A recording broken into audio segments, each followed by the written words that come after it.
वो जो दिए हैं और जो एक्चुअल गृह विभाग का है, दोनों को मिला के देख लीजिए, सारी चीज स्पष्ट हो जाएगी। और सबसे बड़ी बात है कि अपराध के मामले में, अपराधियों के खिलाफ कार्रवाई के मामले में किस पार्टी, किस नेता, किस सरकार की विश्वसनीयता रही है और बिहार के लोगों ने महसूस किया है, ये किसी से छिपी हुई बात नहीं। इसमें भी अकारण भ्रमित करने की कोई कोशिश सिर्फ नाकाम ही होगी। हो गया मेरे ख्याल से। जेडीयू की टीम बनी है। जिन चीजों के बारे में उन बैठकों में या उन सम्मेलनों में चर्चा हो, उसका भी दो पक्ष है। पहला पक्ष है कि नीतीश कुमार के नेतृत्व में पिछले 19 वर्षों से जो सरकार की उपलब्धियां रही हैं, उसको जनता में न सिर्फ प्रचारित करना, पीछे के बातों को स्मारित करना। क्योंकि हमेशा उपलब्धियों की जब चर्चा होती है तो उसका आकलन तुलनात्मक होता है, एब्स्ट्रैक्ट में नहीं होता है। कोई किसी से अच्छा है, कोई सरकार अच्छी है कि बुरी है, कोई चरम या परम की स्थिति नहीं होती है।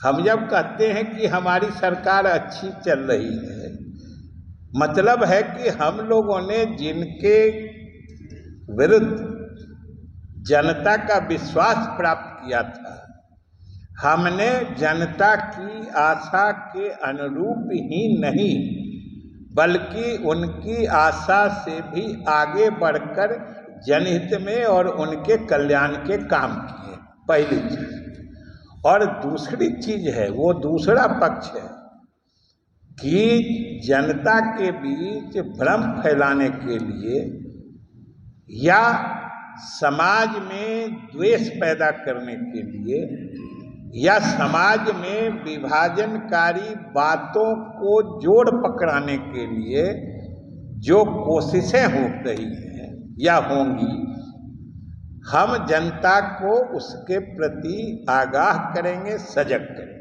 अपोजिशन का यही कहना है कि सबसे ज्यादा इन लगातार बधाई धन्यवाद देते हुए कि ये सारे निर्णय हमारे समय में थे। यह सिर्फ मिथ्या और गलत तथ्यहीन ही नहीं है बल्कि हास्यास्पद।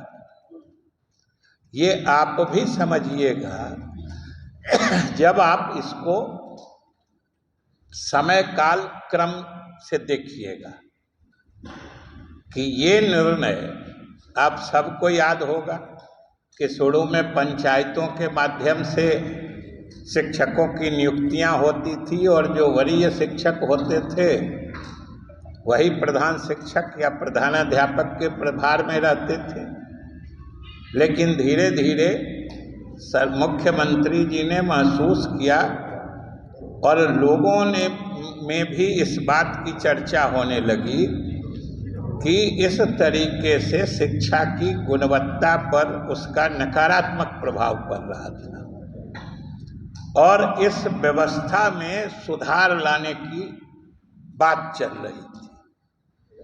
और मैं इसलिए ये बात पूरी जिम्मेदारी से कह रहा हूँ कि संयोग से फरवरी 2021 जब हम लोगों की सरकार बनी थी 2020 के चुनाव के बाद, तो फरवरी में सरकार तो नवंबर में बन गई थी, लेकिन जनवरी फरवरी में आते आते शिक्षा विभाग का प्रभार मुख्यमंत्री जी ने मुझे दिया था। तो समझिए कि फरवरी 21 से जब तक हम लोग महागठबंधन में गए थे, यानी 10 अगस्त 2022 तक शिक्षा विभाग का मैं ही प्रभारी मंत्री था। और यह जो प्रधानाध्यापक की नियुक्ति हुई है कि इसमें योग्य शिक्षकों की नियुक्ति पारदर्शी तरीके से हो, इसके संबंध में मुख्यमंत्री जी से परामर्श करके उनके निर्देशानुसार ये फैसला कि हम लोग बिहार लोक सेवा आयोग के माध्यम से प्रधानाध्यापक की नियुक्ति करेंगे, ये फैसला उसी समय का अगस्त 2021 का ये नियुक्ति करने का फैसला जो हम लोग बीपीएससी से करेंगे। अब आप समझिए कि जो लोग सरकार में आए, या सही कहें तो जिन लोगों को मुख्यमंत्री जी ने सरकार में शामिल होने का मौका ही दिया, 10 अगस्त 2022 को, वो आज कह रहे हैं कि जो निर्णय अगस्त 2021 में हुआ वो निर्णय हमने कराया था। कितनी हास्यास्पद बात है।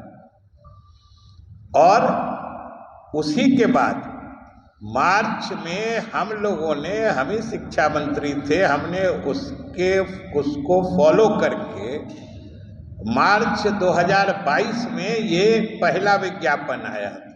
अभी जो नियुक्तियां हुई हैं ये भी समझ लीजिए कि इस प्रक्रिया से ये नियुक्तियों का दूसरा चरण है। 2022 में ही हो चुका है, जब एनडीए की हुकूमत थी और हम शिक्षा मंत्री थे। इसके नतीजे भी अगस्त में ही आ गए थे कि नई सरकार बनने के पहले, और केवल नतीजे आ गए, प्रधानाध्यापक चुन लिए गए थे और उनके सिर्फ नियुक्ति पत्र मिल गया था। वितरण की तिथि हम लोगों ने नई सरकार में रखी थी, जो ज्ञान भवन में मुख्यमंत्री के माध्यम से हमने नियुक्ति पत्र नवनियुक्त प्रधानाध्यापकों के बीच वितरित किया था।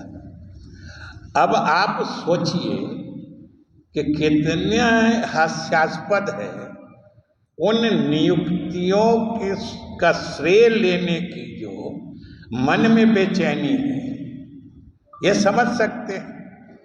और उसी समय जब हम लोगों ने पारदर्शी तरीके से और सही ढंग से ये नियुक्ति की प्रक्रिया पूरी कर ली, तब जो बाद में हम लोगों ने, वो भी निर्णय हमारे समय का था, जो 5,500 से अधिक जो मध्य विद्यालयों को हम लोगों ने एक साथ उत्क्रमित करके +2 उच्च विद्यालय के श्रेणी में दिया था।